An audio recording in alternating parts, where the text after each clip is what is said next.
Assalamualaikum warahmatullahi wabarakatuh. Nama saya Leniana Rafni dengan NIM 200111110019. Di sini saya akan membacakan sebuah cerpen karya Imelda Octavera. Cerpen ini berjudul Si Kakek dan Aku. Baik, saya akan membacakan cerpen yang berjudul Si Kakek dan Aku. Kutatap matahari yang sudah meninggi. Cuaca tidak terlalu terik siang ini. Aku melangkah menyusuri trotoar di depan toko-toko yang berjejer di sepanjang jalan makam ini. Pesangon yang kuterima sebulan yang lewat membuatku harus menyusuri jalan-jalan kota demi mendapatkan pekerjaan. Sebagai seorang pria, rasanya ini adalah saat yang kejam. Tanpa pekerjaan dan sudah sebulan ini berkeliaran di jalan-jalan kota demi mencari pekerjaan. Bertemankan terik matahari, debu, keringat, hujan, dan lumpur. Rasanya ingin berhenti menyudahi perjuangan mencari pekerjaan ini. Tapi, aku harus tetap berjuang demi memenuhi kebutuhan hidup. Yang membuatku sedikit tenang adalah aku belum memiliki tanggung jawab menafkahi anak istri. Seandainya aku sudah berkeluarga, mungkin aku bisa stres tanpa pekerjaan seperti ini.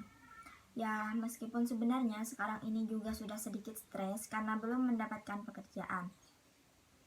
Dengan bermodalkan uang pesangon, aku berkeliling kota mencari pekerjaan. Hari ini sudah siang, saatnya aku mengisi perut. Aku melangkah ke warung makan di pinggir jalan. Duduk di bangkunya yang sudah kusam dan meja yang berlapiskan karpet plastik. Seorang ibu menyambutku dan menanyakan mau makan apa.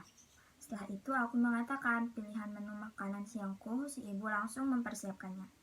Aku mendesah pelan, rasanya lelah fisik dan pikiran, karena sampai saat ini aku belum mendapatkan pekerjaan.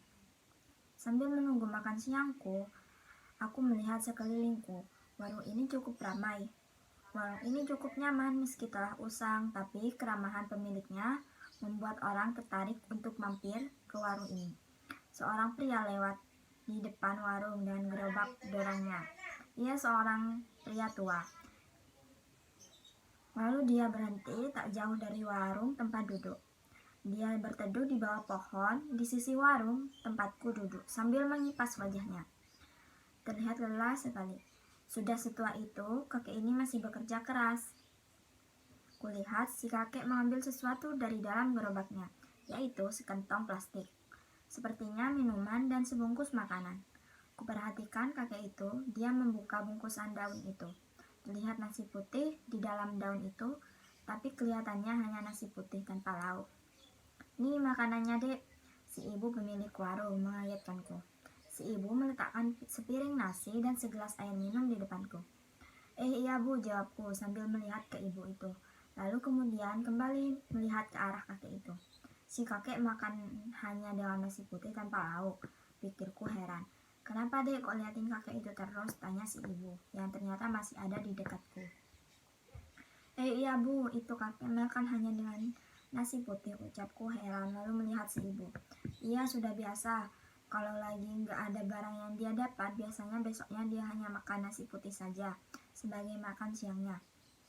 Terkadang malah cuma singkong, ucap si ibu yang terlihat prihatin. Aku menatap si kakek. Iba, teringat selama ini aku selalu makan dengan enak. Tapi kakek nggak mau dikasihani. Pernah tuh ibu mau kasih lauk untuknya, malah si kakek tersinggung. Kakek itu orangnya penuh semangat, selalu berusaha setiap hari mencari barang-barang bekas untuk dijual, supaya ada biaya untuk hidup. Ya, daripada seperti mereka-mereka itu, ucap si ibu, sambil melihat ke arah beberapa pengemis di pinggir jalan, yang terlihat sehat dan masih muda. "Kok si kakek enggak mau dikasih bantuan ya Bu?" ucapku yang kembali bicara tentang si kakek dan tidak terlalu memperhatikan para pengemis itu. Dia bilang gak mau membuat orang lain rugi atau membebani orang lain. Dan lagi dia bilang nanti jadi kebiasaan. Kebiasaan menerima dari orang lain membuat dia tidak lagi bekerja keras untuk diri sendiri dan keluarganya, ucap si ibu. Sungguh pria tua yang penuh semangat dan perjuangan. Kakek itu punya keluarga, tanyaku lagi. Dia punya istri tapi tidak punya anak. Ibu dengar dulu dia punya anak tapi meninggal karena sakit, sebab dia tidak punya uang untuk berobat, ucap si ibu. Hatiku miris mendengarnya. Sudah dek, makanannya dimakan, ucap si ibu lalu kembali ke kerjaannya. Aku masih menatap si kakek lalu melihat ke piringku. Selera makanku hilang. Tapi karena sudah kupesan, aku harus memakannya dan harus habis tak tersisa. Karena banyak orang sulit untuk makan. Aku teringat selama ini begitu tidak peduli jika makanan tersisa atau mengeluh kalau makanannya tidak sesuai dengan seleraku. Sesekali aku melihat si kakek yang makan dengan lahap dan akhirnya menyelesaikan makan siangnya. Selesai makan siang, aku masih duduk di warung itu. Si kakek sudah pergi dengan gerobaknya. Mungkin bukan hanya si kakek yang seperti ini, masih banyak orang lain yang mengalami hal seperti ini. Kesulitan mencari biaya hidup membuat mereka harus bisa makan supaya kenyang tanpa harus berpikir akan gizi makanannya. Bahkan tak mampu berobat jika sakit. Si kakek kehilangan anaknya karena tidak mampu membawa anaknya berobat. Aku menatap sekelilingku lalu menatap langit. Kata orang, negaraku begitu kaya. Kaya akan sumber daya alamnya, tapi kenapa rakyatnya tidak bisa makan?